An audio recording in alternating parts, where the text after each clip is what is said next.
back. Warp and Woof Radio, RadioNext.tv at the Cool Groove site, right across the street from the Bonner Center. And we are live Facebook. We are also engaged at our podcast. You'll pick us up later. I'll make sure to push that out with our great tech person, Josh Collingwood. Thankful so much for what he does. He's actually putting the finishing touches on a documentary that's going to be coming out this fall. A documentary about and for Comenius Institute. So we're excited about that. And of course, he's the one who does all of the great work on our Truth and Two videos that come out weekly. He's the one who manages our websites. Everything. So grateful for him. Also want to give a shout out to Polly Riddell. Polly is the kind of person who, if I had the opportunity, would name her CCO of Comenius Institute.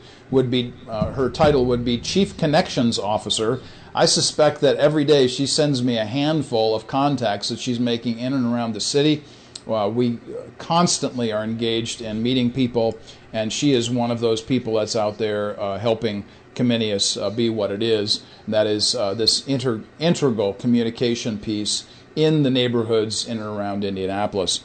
So today, Harold H.B. Bell and I are going to be talking about community. So HB, why don't you start us off a little bit by telling us about your tagline for this radio show, generally your radio station, and why community is so important to you. Man, all community all the time, Mark, is, I guess it just came by way of doing this show. I've been fortunate enough to do a show every Saturday morning, a little bit over 7 years now. And the show is designed to bring awareness to the community rural nonprofit, and that's a nonprofit that was spawned 12 years ago almost, and those 12 years have led me to meet brothers like you and other great leaders in the community that are doing great things, but most of the time all you hear about are the acronym agencies, as I like to call them, you know, the NAACP, IBE, UNCF, all of these great organizations, but I found out there are so many smaller organizations who are really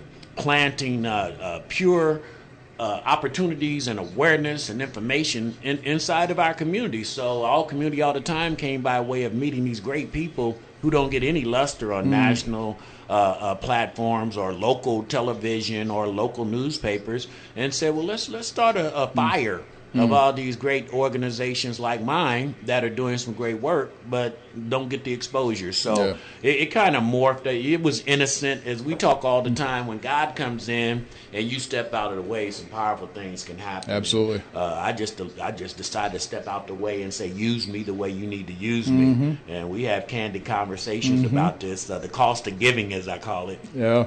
Tougher than the cost of living sometimes. Oh, isn't that the truth? This is something that you and I have been chatting about and engaging for all these years that we've been together. One of them that stands out to me when you start talking about some of these smaller organizations, frankly, HB, it's the reason why I think you and I kind of hit it off so well, and part of the reason, many reasons, but one of them is I really believe in grassroots. I really believe in loyalty. I believe in long-standing relationships. And quite frankly, it's not often that you find those in this world. Oh my God! When you do, that's like you're like a diamond that you found out there in that in that old coal field. One of the things about grassroots, Mark, that I love more than anything is that Scripture said if the seed is pure, the lump is pure. If the lump is pure, then the branches are pure.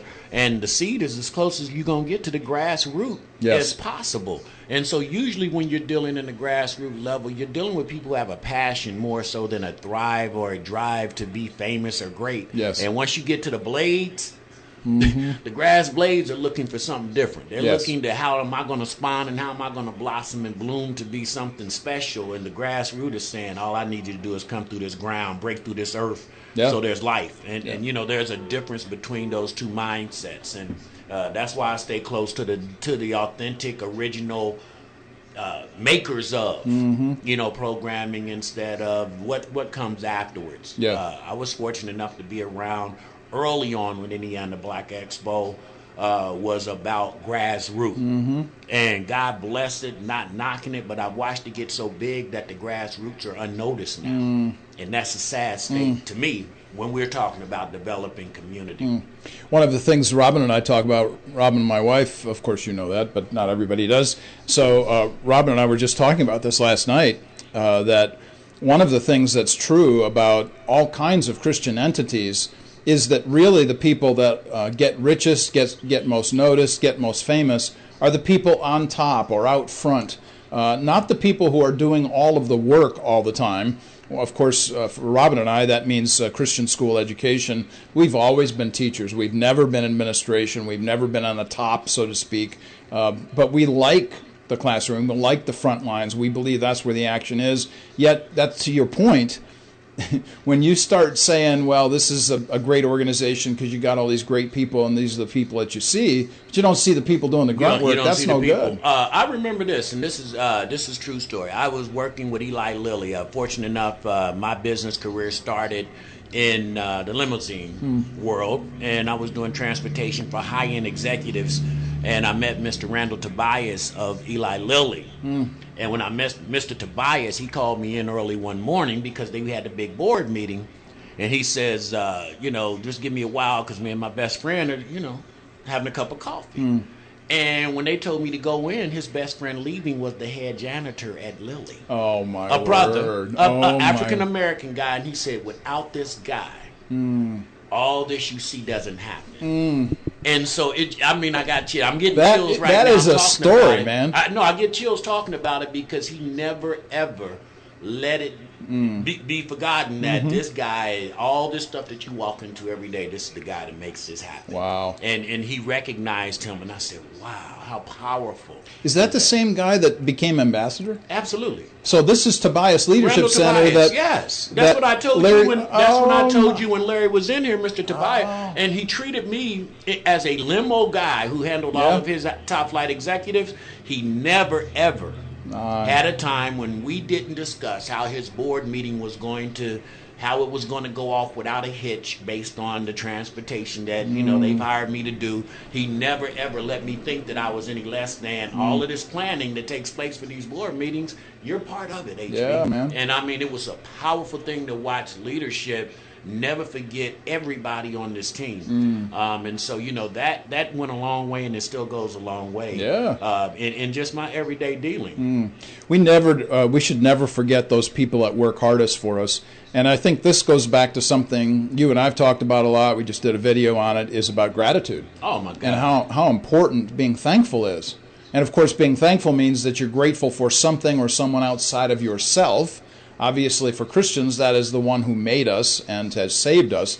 But for everybody else, I stopped to think about, hey, can we be thankful for parents? Can we be thankful for professors and teachers? Can we be thankful for the people that pick up our trash or take care of the lawn or whatever it might be? Well, let's get deeper than that. Yeah. Can you be thankful for those who forsake you, your enemy? Oh, my word. No, I'm dead serious because most time, man, we are not thankful for the things that makes us better and stronger.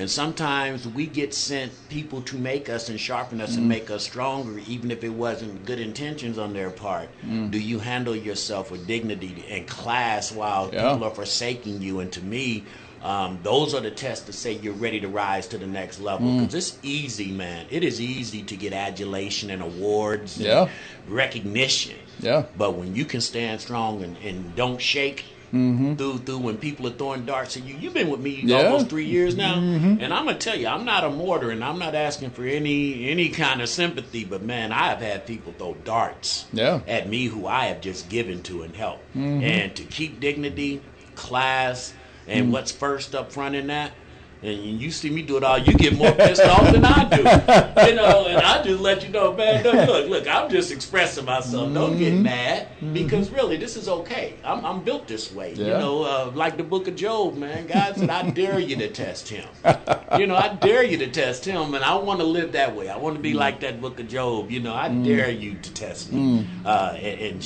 have me shirk my fate. Yeah. You ain't gonna happen. That's right. Well, and once again, it goes to show how close-knit we are. We're grateful for this relationship. We're going to be taking a one-song break here in just a second. When we come back, we're going to continue our discussion about community, the importance of collaboration together, and also this drink that we consume regularly called coffee.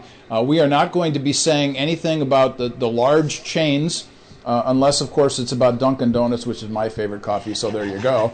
But nonetheless, we're going to pick up with a group here just a couple doors down from us here on 2131 East 10th Street, talk about them a little bit. You're listening to Warp and Woof Radio at RadioNext.tv at the Cool Groove site. We'll be right back.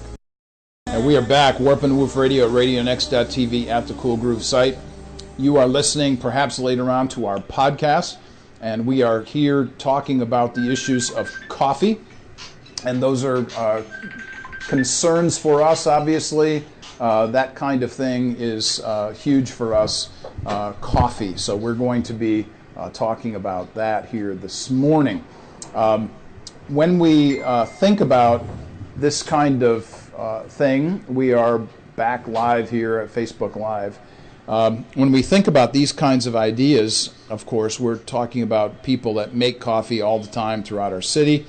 And HB was just telling me off air and on break, discussing issues as it relates to a service provider just down the street from us here called Rabble.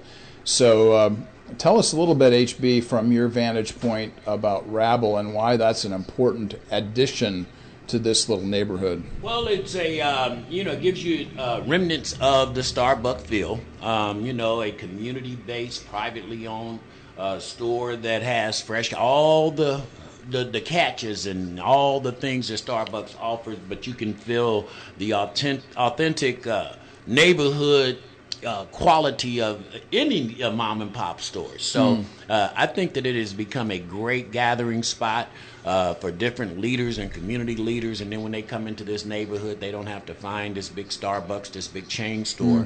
And not only that, support the people who are investing in their own neighborhoods. So I just find it very important to have privately owned coffee shops, privately owned restaurants, privately owned gyms, or whatever it might be, to remember that this is how we start a community. And a lot of times we start community, and then, as we mention all the time, let the big stores come in, the big box stores come in and run those hardware stores or those family stores that's selling used clothing. They'll run them out of business. And I just think that we have to save our communities by supporting and investing in privately owned these small businesses. Operations, right. So give a shout out to Rabble for what's happening here this weekend, actually, on Friday night, and tell them what you'll be doing. It is interesting. Back in February, I met a young lady, man, who was doing some great work, Deborah Devane, and Deborah was going into the prison systems,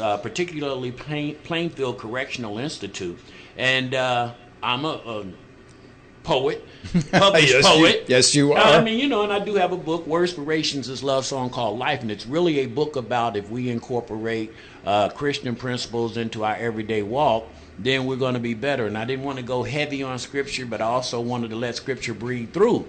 So when I published this book of poetry, I had no clue that all the things that were going to come from it. So Deborah found out I was a poet, came on, and she told me she had a prison writers workshop, which is an organization, nonprofit organization that goes into the correctional facilities. And upon being released, these gentlemen that she is serving have an opportunity to write poetry, and it's cathartic.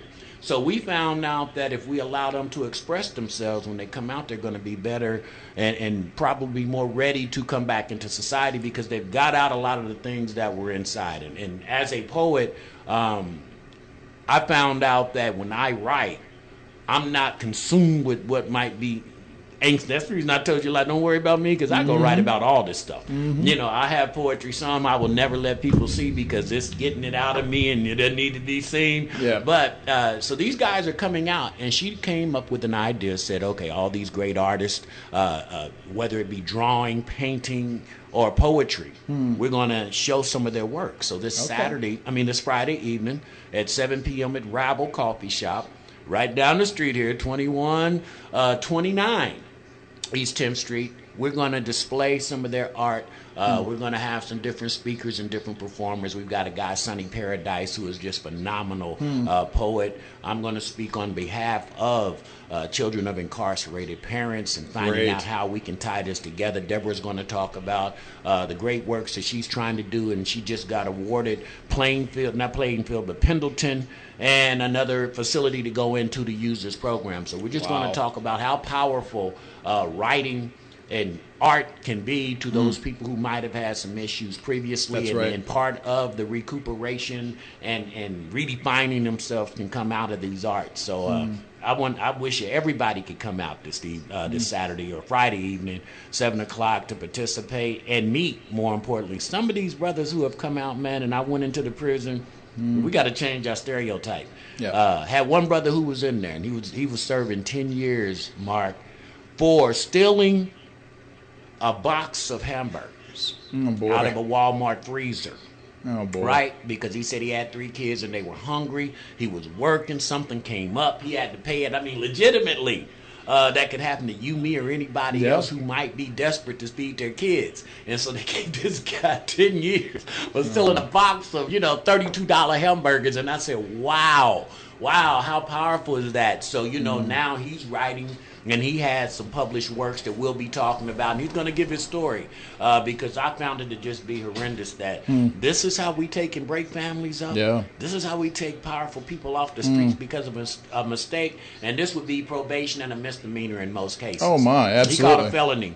Unbelievable. Yeah, because of lack of representation. This is one of those things that goes back to Scripture again. I'm thinking about Proverbs 6:30-35, which says, we all understand if a man steals to support his family because he doesn't have any money. We understand that. You pay restitution, sure, but you don't send somebody to jail, my word. It was the saddest. I was still trying to find the cracks in the story. Oh, wow. I was trying to find the cracks in the story, being judgmental. Yeah. And I didn't mean to be, but I was like, man, it's got to be more than that. And he said, Mr. HB, when I tell you, Wow. when I tell you my lawyer just let me down, the system just kind of let me down. And I said, wow, how powerful is that when you get to hear it firsthand. So he ended up serving 2.5 years. Okay. But he's getting out now. Fortunately, programs like this, the Prison Writers Workshop, and another attorney came in and looked at this case and said, hey, man, we got to get this guy. No previous record or nothing. And I said, this is unbelievable. This happens every day. Yeah. This happens every day. And it's not something that's just about one ethnicity. It's about a system that really is jerry-rigged in a certain way. That if you're poor and you can't afford representation, if you're of a certain class, if you're from a certain place, people look at you differently. And this is a sadness, I think, just generally across the culture. But let's come back to the hospitality and community issue as it relates to coffee. Why do you think, from your vantage point, you're talking about Rabble here just for a moment. Why do you think anything like a Rabble or a Dunkin' Donuts or anything like this unites people in some way, brings them together? I mean, what's the purpose behind having a drink in your hand? 2 universal connectors. Food and beverage. Food and beverage. You put food and beverage in a place and you gather people, usually you're going to get some good conversation. You're going to get people who are relaxed now. They're not on their drive, so to speak. Tension, man, is a funny thing. And usually, that's where we don't see people eating when they play basketball. We don't see people eating while they're in the midst of a football game. You might see the fans, but the people competing don't, because eating and drinking gives you a state of relaxation. Yes. You become, okay, let me hear what you have to say now. It eases the mind. So I think anytime you do it, and then there's that other element if you throw on top, and I've told you this before, eat, drink, music. Yeah, music. You got conversation now. But eating and drinking builds a atmosphere, I think, for people to say, let me pause as I digest this drink and digest this food, and then we can just have a civil conversation. Yeah. And I think that's why we do it over meals and why we do it over beverages. Yeah. This is one of those things that, so I'm going to see what you think about this. On October 17th, I believe somebody has a birthday here.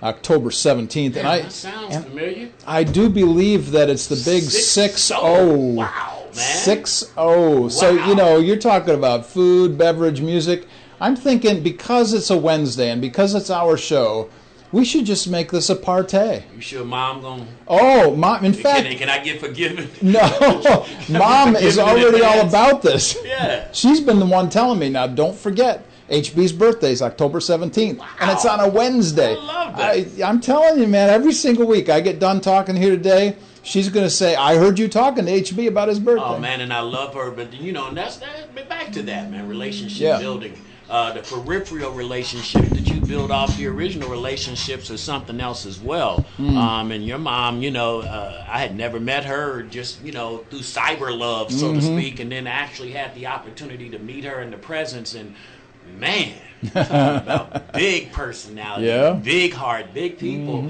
and those are the types of things that's happened. Much like some of the people that you've met coming through Radio X, and you spawned and formed your own relationships.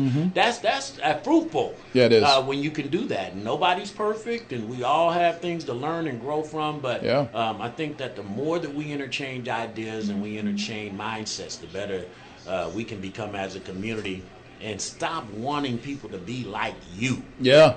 This reminds me of a story I was just telling, in fact, this morning to a couple who is coming on the show in early October. You and I were talking about them earlier. It was fascinating in my discussion with them. We were sitting at a coffee place here this last week, getting to know each other a little bit, talking about what we might do together. And I just happened to mention Attucks, the school that opened the city. And, of course, I told them about you and I being there, opening night, and all those kinds of things. Well, I sent them the link to that particular documentary this morning, and then I sent them an inline picture of you and I and Ted Green. Oh, yeah. Yeah, you remember that picture? I still have that. That's a great picture. And that idea of meeting people, you're there to enjoy something as a community. There was eating and drinking going on there, but here is where you bring people together. Here's another opportunity even. You're talking about poetry down the street here in a couple of nights. We've got movie houses where we can actually bring people together and show them things that perhaps will unite them as a community. Let me mention this about neighborhood businesses. Mark, you couldn't make it Saturday, but I had one of the most powerful experiences at Urban Social, an organization down at 4155 Boulevard. 9 African-American owned businesses on one corner. Wow. And the place was so immaculate. Food was just great. I mean, you talking about atmosphere. I said, boy, I missed you Saturday. But those are the types of organizations that I'm just praying that we support, because these young ladies are both two go-getters. One works with youth at the Job Corps. The other is a realtor. But they take their part-time to make their business work together. And I said, this is what I grew up watching. This is what I grew up knowing when I saw people making that extra sacrifice to say, we're going to have something to give our own community, and this is going to be a great meeting spot, great breakfast spot, great catering organization, so we just wish them well. But I had to mention that when we start talking about mom and pops and doing your own thing in your own community, perfect example right there. So, it's one of those things, you're talking about grassroots and all of the things that come from an organization or from a community from the bottom up. And this is the kind of thing that excites people, people with an entrepreneurial spirit. Shoot, man, the best person that I have to think about an entrepreneurial spirit is you. Well, thank you. Yeah, you're the first person I think of, just because you're somebody who's actually gone out and started something and committed to it and been loyal to it for 7 years. Man, it's tough, and I don't wish this on on my worst enemy. I mean, because the reality is, if you're not mentally ready to endure the lumps and endure the bruises and endure learning, your losses while you learn, if you're not willing for that, then you probably don't need to try to do this. And entrepreneurialism isn't for everyone. We've had this discussion before.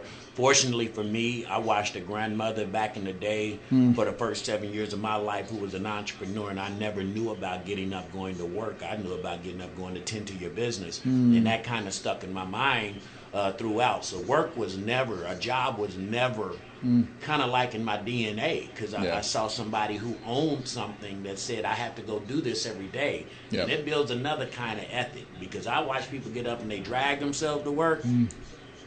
I never drag myself in here. It's always on a continuous conscious, how can we grow? How can we be better?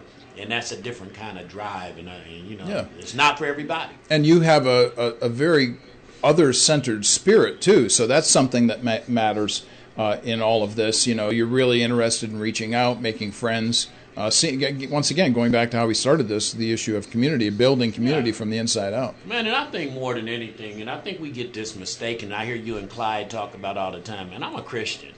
might not be everybody else's flavor of Christian, but man, my purity and how I love Christ and what I recognize that God does for me every day, I'm that. I'm not looking for endorsements from other Christians, and I think a lot of times as Christians we look for endorsement of, what church I go to, who my pastor is, and all that. Man, I serve God. I don't, we've talked about this before. Democrat, Republican stuff. That's for everybody else, man. I'm like, what's right for us as people? And I kind of go in with a real vanilla. So whatever I need to do to maintain my Christian walk in that environment, I'm not going to be protesting gay rights and all that. I'm not going to be rude to gay people, but I'm not standing on the platform and say, hey, they deserve this. I'm going to say, hey, if Caesar, the law of Caesar's land is the law we adhere to, and if that's the case, then live by your Bible scripture, and that's what it says. It don't mean you have to go to the gay party. Just mean treat gay people right. And not using gay, but I don't care what it is. Yeah. What it is. I mean, you don't have to be it to say love your neighbor like you love yourself. Right. Adhere to the land, the laws in the land that are made. I mean. Yeah, one of the things that stands out as I hear you say those things is what we just talked about again, Truth in 2 video this week. I told the story about the Search for God in Guinness and how that particular organization who created this marvelous beer line for over 200 years now committed itself to its employees. And I think that's the real issue, that we show people respect. Yeah. And it was a Christian organization, people that were churchgoers, that believed Jesus died on the cross for their sin, rose again from the dead, lives for them today. Those are the kinds of people that make a difference, and that's the kind of folks that we're talking about. Mark, I think that we, the one big problem I think we have as a society is that, and I mentioned that just in the last segment, we are looking for validation from man too much. We are looking for people to endorse what we think. And if you're authentic and you're true to yourself, you don't need an endorsement about what you think. Right. You need to check yourself to make sure that you're not stepping on people's toes or you're not being abrasive and rude, but I don't need endorsement from another guy or another lady. I just don't. I'm okay. Yeah. And so with that, we have to... Yep, and our guest is here. He made it all the way from Cincinnati, Chris Bean, and look at you, man. You made it on time. Congratulations. A deep sigh. We're grateful that you're here. We're going to be taking a 2-song break, about 10 minutes or so. We're going to get a picture with Chris, and then we're going to have a discussion about coffee. Grateful, of course, that we see him in flesh, because it was a tough drive over here on I-74 he's today. Man. He is the man, and we're going to come right back. We are live here at RadioNext.tv. We are back, Warp and Woof Radio, RadioNext.tv at the Cool Groove site. We're here at 2131 East 10th Street, across the street from the Bonner Center. Glad to join you today. Producer H.B. Bell in the house, thank you so much for hanging here with me. Dr. Clyde, off today. Blessings on you, our brother, praying for you. And then we have our special guest here. Drove all the way from Sims, have you heard, Chris Bean, coffee roaster puns. Yeah, lots of people accuse me of changing my name just to get into the coffee world, but it kind of worked the other way around. I think God took a while to reveal my coffee destiny. I've never heard anybody talk about their coffee destinies. You've heard it here first, folks. This is so. Tell people what it is that you do in Cincinnati. Tell us a little bit about your family, yourself, and all that good stuff. For going on 13 years now, and I was a youth pastor before that in the Church of the Nazarene. I've been in several churches around kind of Ohio, and went through kind of a transition, trying to figure out where God really wanted me to be and what was next in life, and landed in Cincinnati, that's where my wife and I actually met. Her dad is a pastor, and he was my first boss. Actually, as a youth pastor, he was the lead pastor. So I married the pastor's daughter 24 some years ago. We have 3 kids. 3 awesome, terrific kids. One is a sophomore at the University of Cincinnati. One's a sophomore in high school. in Milford on the east side of Cincinnati, and then I have a second grader, a little dude. So Jessica, Jacqueline, and Josiah. Nice. And does your wife work outside the home? She does. She works part-time at the federal courthouse. She's a paralegal degree and is kind of a legal administrative assistant for staff attorneys in the courthouse.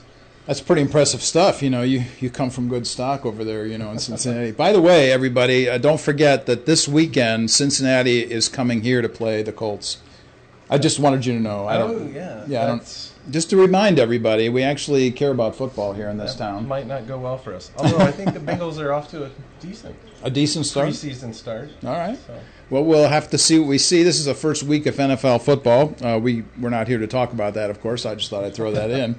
But nonetheless, we are here to talk about what you do and what you've engaged with. And so I wanted to ask, first of all, we're going to be talking about coffee, but I want to talk first about how you got from college ministry at the University of Cincinnati into coffee and why that connection is so important. Yeah, I actually got into coffee ahead of campus ministry, university ministry. And so kind of in between my 15 years of youth ministry before I started doing university ministry, really fell in love with coffee and the coffee shop environment. And we often talk about the third place and sort of what happens in a coffee shop. And I was living in Columbus, Ohio, started working at a coffee shop, and within a few months I had more relationships, knew more people by name through that coffee shop than I did from being on staff at a church 6 years prior to that. So it just got me into the community. I fell in love with the interaction that happens, as you're making somebody's latte in the morning, their extra hot, whatever, mocha. And you call them by name. How's it going? There's just that bartender effect happens as a barista. So I just really fell in love with that environment. And I think I was kind of living in the bubble of church life and sort of that Christian subculture a little bit. Yeah. And the coffee shop was a way for me to really engage people in the community outside of that and see kind of what God was up to in people's lives, not just from the church vantage point. So that really began to carry me on a different trajectory, I think, of figuring out a new way to kind of engage with people and build relationships. And so as I went through a transition in ministry and with my calling, I'd always wanted to end up on a college campus. That's where I really felt like my transformational experience had happened. For myself spiritually, and all that. And I loved what kind of happens with college students. They're about to launch into life and trying to figure things out. And so anyway, I had one kind of vision of how that was going to look, but then sometimes life takes you through, the knothole backwards, so to speak, as one of my professors used to say. And kind of the way in which I would land on a campus working with college students became radically different, and be connected with a ministry that was wanting to launch something new at the University of Cincinnati. And by that time I was falling deeply into the rabbit hole of coffee and what that was all about, and how just how deep that rabbit hole could go, and began to just really integrate that transition into campus ministry with coffee.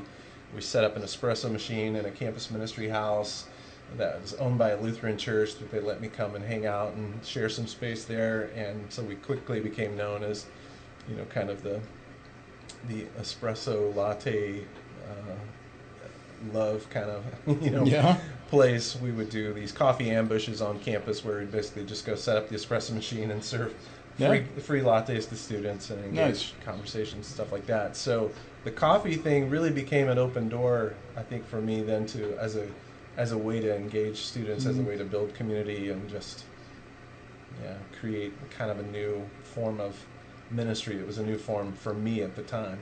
One of the things that stands out in some of your comments there has to do with the connection between bartending and being a barista. And there's a place down on East Washington Street called the Nienhammer Building, and they have a coffee shop during the day and then a bar at night in the same space. And I find that to be really an enticing appreciation of how people live their lives. You mentioned A Third Place, which, of course, for those of you not familiar, it's a very famous book from 1989. I can't remember the author's name right offhand. But the whole point behind A Third Place is that you have another place besides home and work that you go to. And, oh, by the way, for all you church folk out there, it's not church. It's got to be a separate place where people feel comfortable to engage each other in conversation and so on. So, sometimes I'd drop this bomb on students and I'd say, we need more Christian bartenders. Yeah. And I honestly believe that. We do. But it also goes to the same point of in the morning and during the day, we need more Christian baristas. Yeah. Would you say that is something that would be more perhaps an engaging relational connection for people in the church? Yeah, for sure. I think for Christians to see, again, not to compartmentalize their faith and what that means, the way God calls us to sacrificially love people and serve people. I think there are just certain environments, especially in the hospitality service industry, it should be a natural, kind of outpouring of faith and the way we express our faith to just engage, in those environments. And it doesn't mean, I'm always trying to evangelize someone across the counter or the bar, or throw a tract, alongside their drink or anything like that. But it's just engaging them in a way that makes them feel loved, appreciated, respected, special. I think that just goes a long way. And I think Ray Oldenburg was the author. Oldenburg, thank you, yes. The Great Good Place was his first book on that, and then he came out with a later edition, The Third Place. That's great stuff. Yeah. This is something that I think we need to speak more about generally in the church and help people to understand that we are not dichotomizing life, that this isn't just about, our workplace or how we're engaging folks that through a track ministry or something like that. Not to diminish any of those ideas, but we're actually building relationships with people that we think are important and good. Yeah. And I know that my time in the coffee shop initially, as I was still a youth pastor, showed me that there was a whole kind of demographic, there was a whole group of people in my community that I wasn't really engaged with. And the coffee shop gave me an environment. We were near a university campus at the time, a small kind of college in Columbus, Ohio. And, that just broadened my, my relational network, really, to have friendships with people that were probably never going to come to my church. But yet I could build a relationship with them, and sometimes build a bridge. Sometimes, conversations, turn from, to spiritual things or just sort of the big issues of life. People want to talk about it. People going through difficult times. Whatever. There's times to share your story and share Christ and share how God has, changed your life and, those kind of things. But it's often not overt. It's, I think, just a way of being with people, that is, it's very Christ-like, I think, that is just this whimsical, approachable, kind of way of living out the Christian life. It really is. HB and I were talking about this in the first hour. Just our relationship with people ought to be made more easy with food and beverage, and whatever beverage or food that might be. It's going to be different for everybody. But in your case, you're committed to the university segment, a population of folks like I am here in Indianapolis. Tell us about what is it that draws Christian, or not even Christian young people, but just young people in general on the college campus to coffee itself? What is it? Why do college students consume so much coffee? Is there any sense that you have of that? Well, I think the immediate practical concern oftentimes is the need for caffeine. Yeah.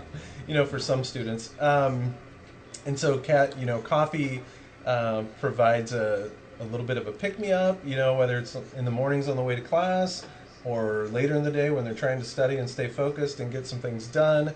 The coffee shop, can provide that kind of atmosphere. At our coffee house, it's called the 86 Coffee Bar, right on the edge of the University of Cincinnati campus. And,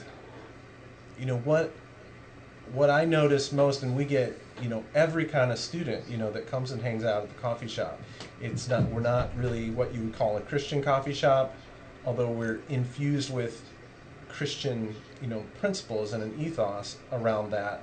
But really, it's just loving students, creating a place where they feel like they're welcome, they belong, and so they develop relationships with our, team of baristas, with our staff, and things like that. But I think students are drawn to coffee as a beverage for that practical reason, but then they're drawn to the space around coffee. They're drawn to conversations and relationships that can happen. Especially in a day and age where I think mental health, is more and more of a concern. You got more and more college and university students dealing with just stress in their lives and anxiety and some things like that. To come to a place where they just feel welcome, they feel cared about. You can tell we've been closed for a little while because we're renovating. Oh. And so we'll bump into students and they're just like chomping at the bit, to get back to the shop for us to reopen and have a place for them. So that's been really encouraging. But talk about this concept of space for a moment. Why is it that a space or a place is so important? You mentioned being right on the edge of the university campus area. What is it that people want in a place? People can quote the old Cheers theme song. You want a place where everybody knows your name, and they're always glad you came. Yeah, I won't sing the song, but it's tempting. And I think that really is a part of it, to have a place, and it's got to be, I think, places that are in close proximity to the community in which they're trying to reach, is critical. So I think place is important. I think there's a whole theology around place and geography and what God can be up to in our lives and in kind of all of creation, I would say, in our communities and stuff like that. But I think it's a place that's convenient, it's close, so proximity is important for us. But it's really about creating a culture and environment,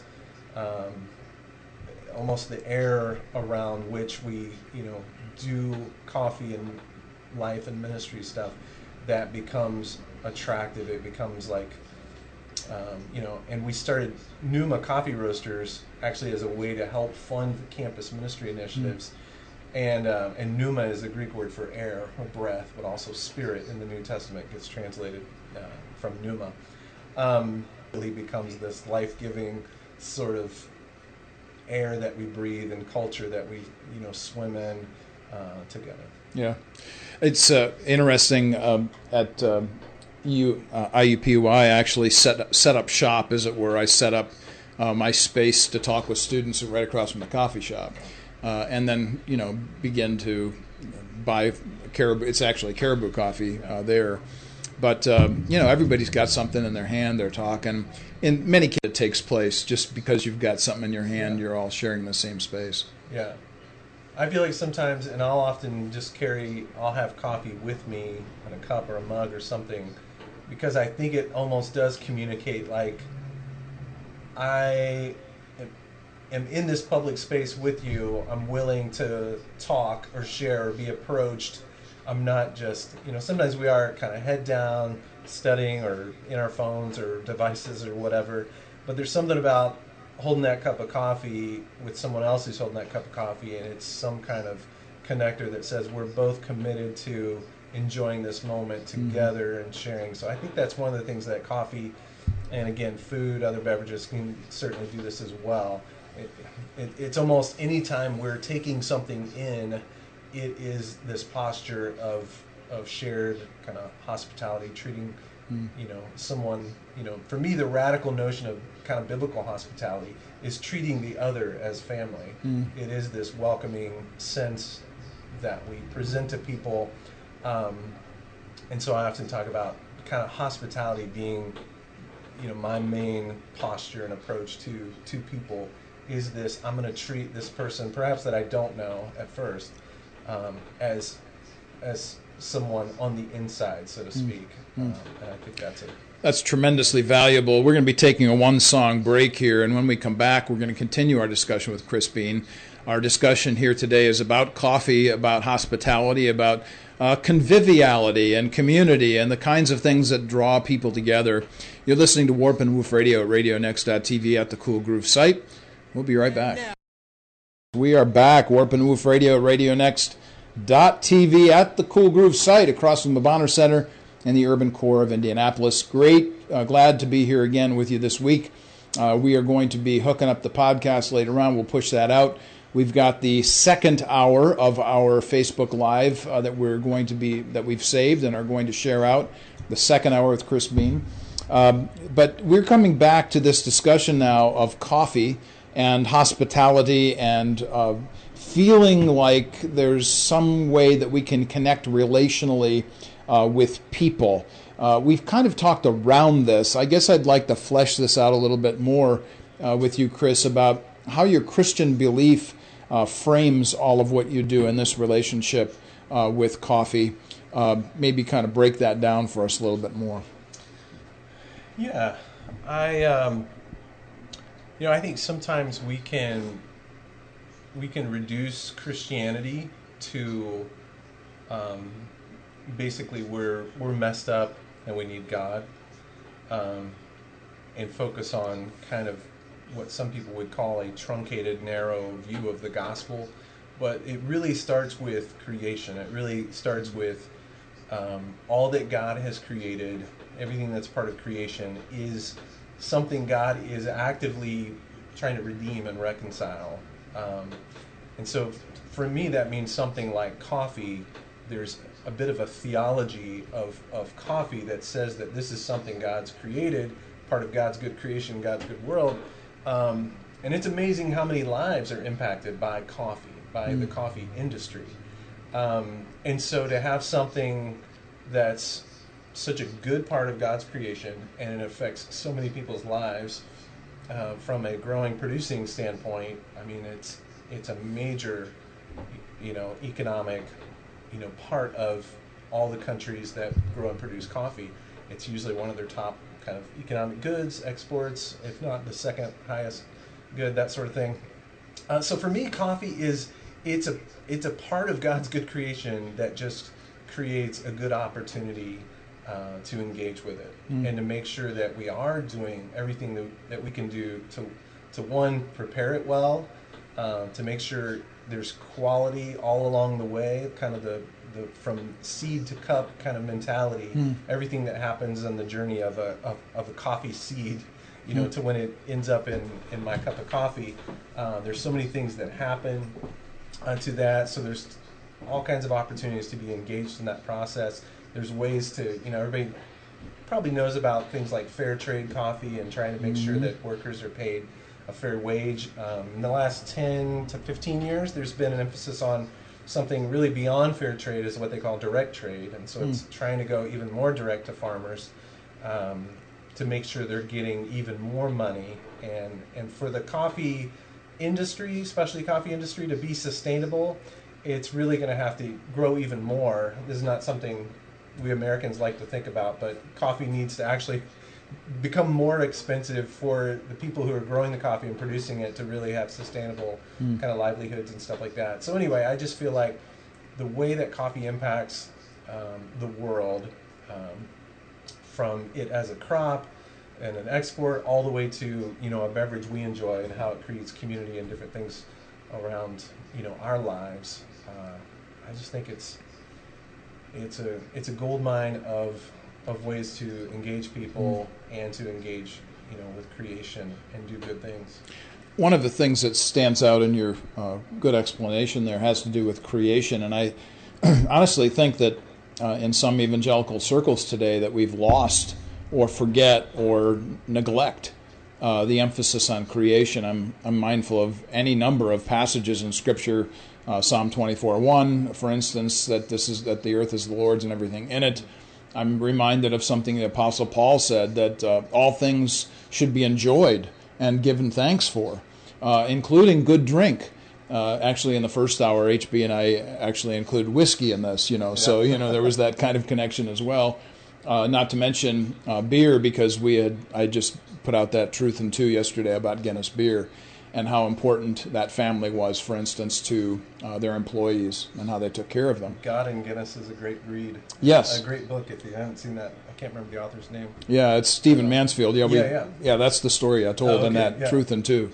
So that particular story really gets after what we're talking about here, and that is that if God has made his creation good and that we can enjoy it and appreciate it and gain good things from it, then we should share that with other people. And that just kind of stands to reason. Yeah. And I think that, sometimes we can talk about, in the Christian life, good words versus good deeds. And some would say that, you can err on the side of just being, say, about social justice or doing good things and not necessarily speaking, good words or the gospel in that way. I think it really has to be this perfect pairing of the way in which we live our lives is a mixture of good words and good deeds. So good things that we do, along with the things we say about Christ, the things we say about truth and Scripture and all that. Makes a huge difference. And this is, of course, the problem we've had since Genesis 3, since the issue of Gnosticism and Second Testament teaching.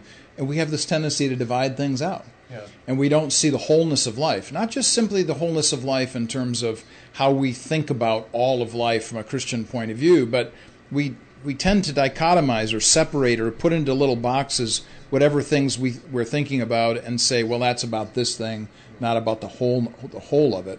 So in your ministry at the University of Cincinnati and the kinds of things that you do there, you're really interested in the whole student. You're interested in the whole person. Yeah, they're there to study. Yes, they're there to create and gain a degree and those kinds of things. But along the way, there needs to be sustenance. And so your approach then to university is to basically provide that sustenance for people. Yeah, definitely. And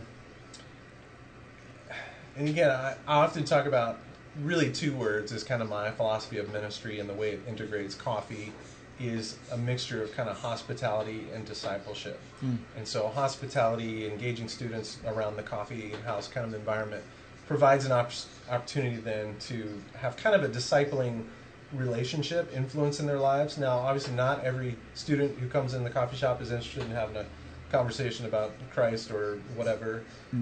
We've got several student volunteers that work with us each semester at the coffee shop, and a couple of those have been Muslim students, or one student Hindu, but to build relationships with them. And it's not always about convincing them Christianity is the truth or having them make a decision for Christ or something like that, but the mere fact of welcoming them, loving them right where they are, being interested in them as a person, who they are, what has their faith, what's that journey been like, and where are they at now, and how are things going, and it all just presents opportunities to have basically a holistic relationship with a person, with a student, and that's really, I think, what we're focused on.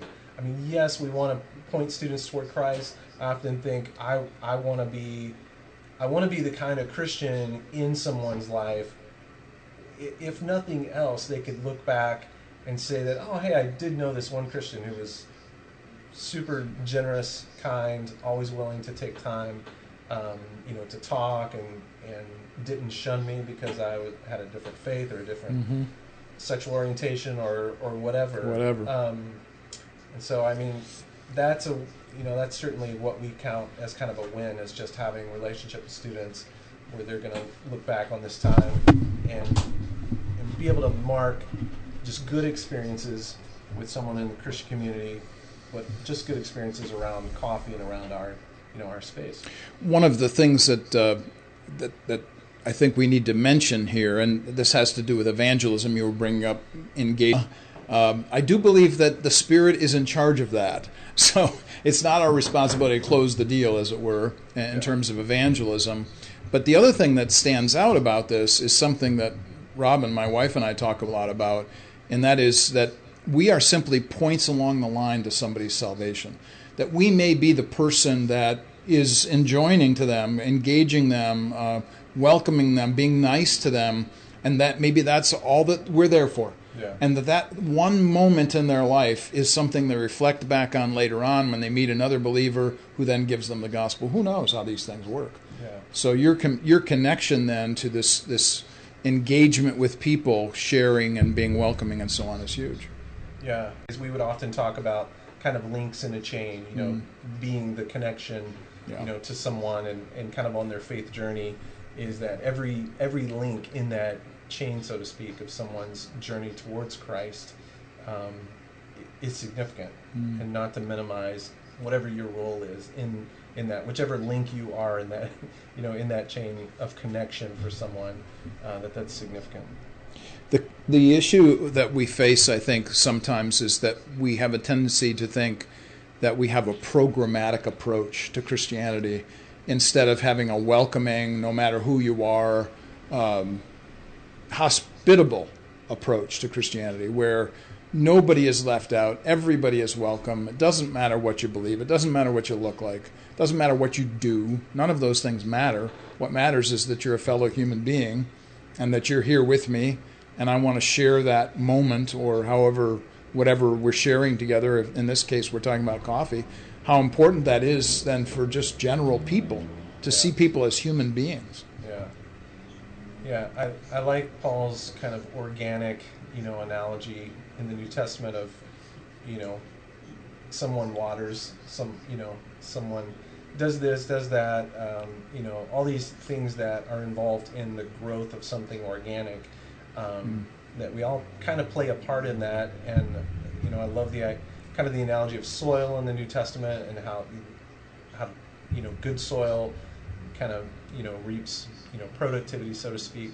That's certainly true with coffee as an organic agricultural kind of thing. And so to see people in sort of this organic way, that again, it's not programmatic, it's organic, and to just be part of the process, whether this day I'm just throwing a little water, a little moisture, a little encouragement, on someone, and then, God provides other things, other people in their lives to kind of connect with that process. I think that's better. It's definitely better to see, it's unfortunate that sometimes in Christianity we can see people as projects, we can see people as tasks, as even, whatever, evangelistically as a notch on the belt, so to speak, or something, instead of a fellow human being made in the image of God on their journey. If I can play a part in that around a cup of coffee or whatever, that's our role.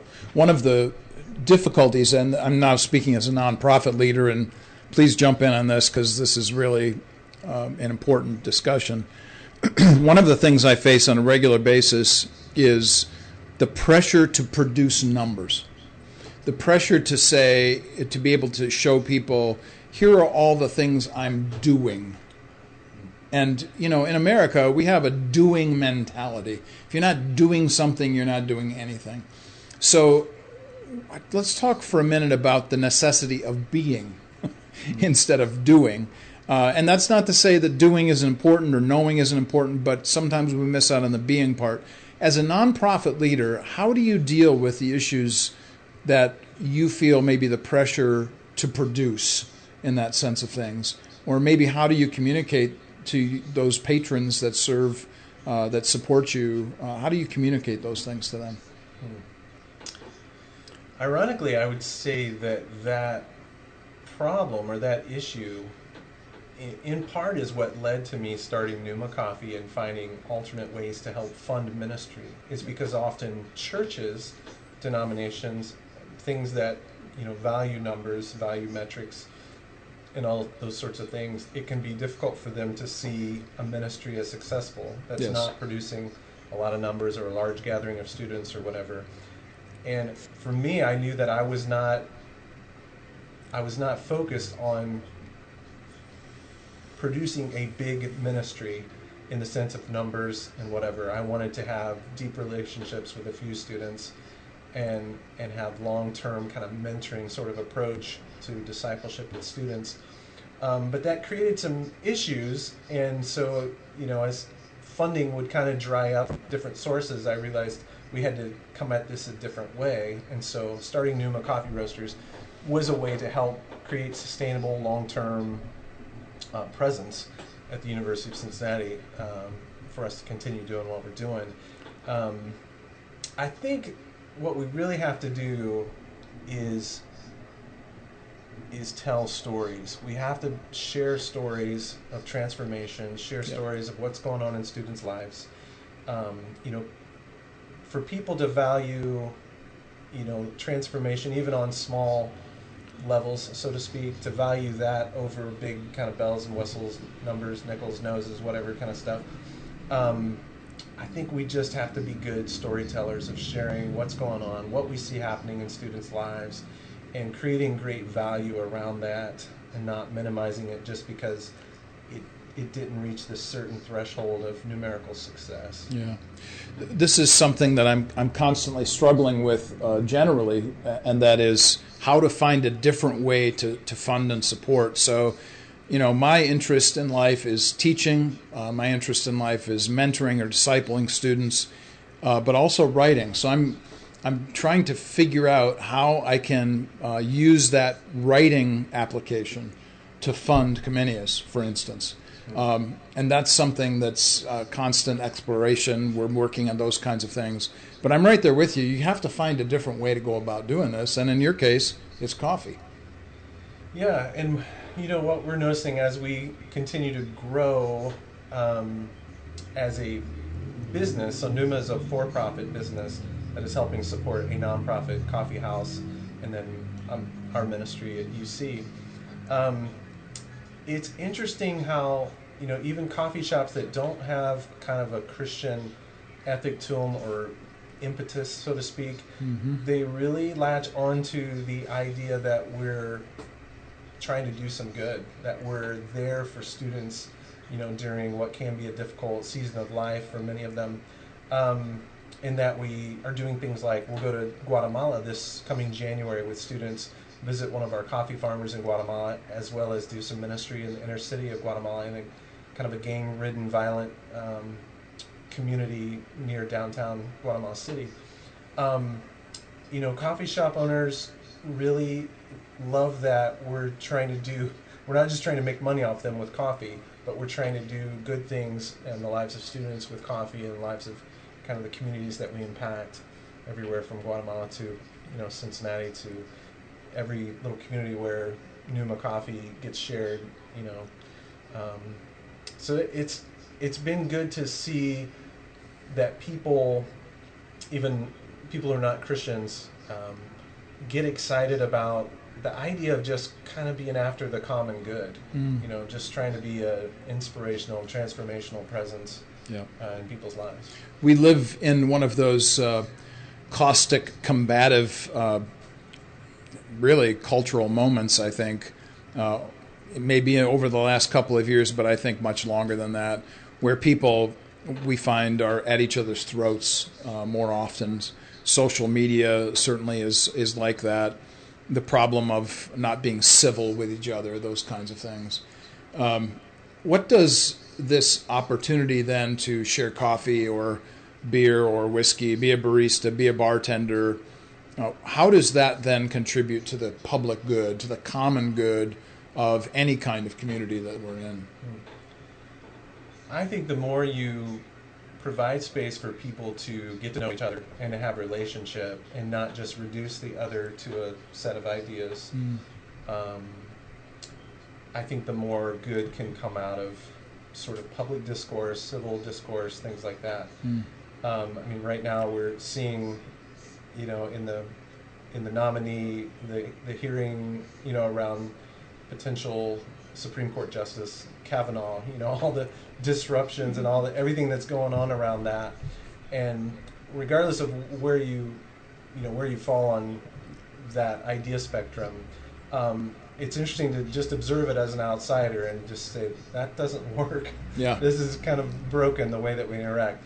I don't know. Perhaps if they had the nominee hearing at a coffee shop or a bar or something like that, and there you go. Engage people as fellow human beings, that could go a little bit better or something like that, or around a shared table of food, probably improve the process. But I do think like one of the things we want to launch this fall at the University of Cincinnati is what we're probably going to call the Conversation Cafe, and it's really built around engaging students from a skeptical, agnostic, atheist standpoint, Nice, yeah. with also students of faith and not just Christian faith, but to have open dialogue, conversation about some particular issues and things, and do that in a way, in an environment that promotes, civility, that promotes this ability to try to hear and understand the other person and appreciate and respect them as another person, and not just as, a bag of beliefs or ideas that you may or may not agree with. One of the guests that we've had on the show is Matt Barnes, who is the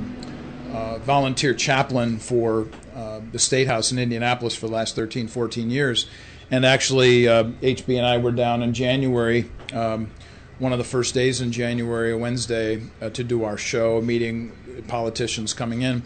One of the things that Matt and others who work with him, alongside him, have said about this engagement is, he said, it's very difficult when you are in the State House and you're standing up to support a bill or be upset with somebody who has supported a bill that you're against or whatever, to see the chaplain of the State House in the back of the room who's looking at you. It's like when your pastor's present with whatever, and whatever you're engaged with.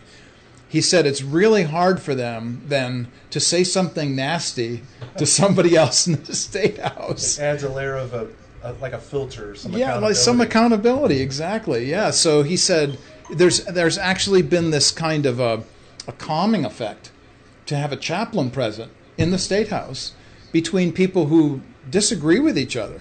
And then, of course, what happens is that he's kind of like the glue between all of these people, because he said numerous times when we were with him last, he said, State House folks, legislators, are just like everybody else. They've got families. They've got problems. Yeah. They text me at 3 o'clock in the morning with, some awfulness that's happening.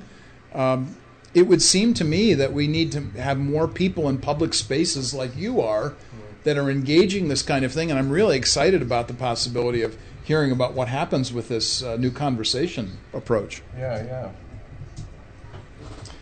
that's good. I think the trick with that, and where, I don't know, kind of evangelical Christianity, if particular flavors of Christianity, so to speak, get tied to certain political, agendas, that's the danger of that. But if a chaplain, like Matt Barnes or somebody can maintain that sort of,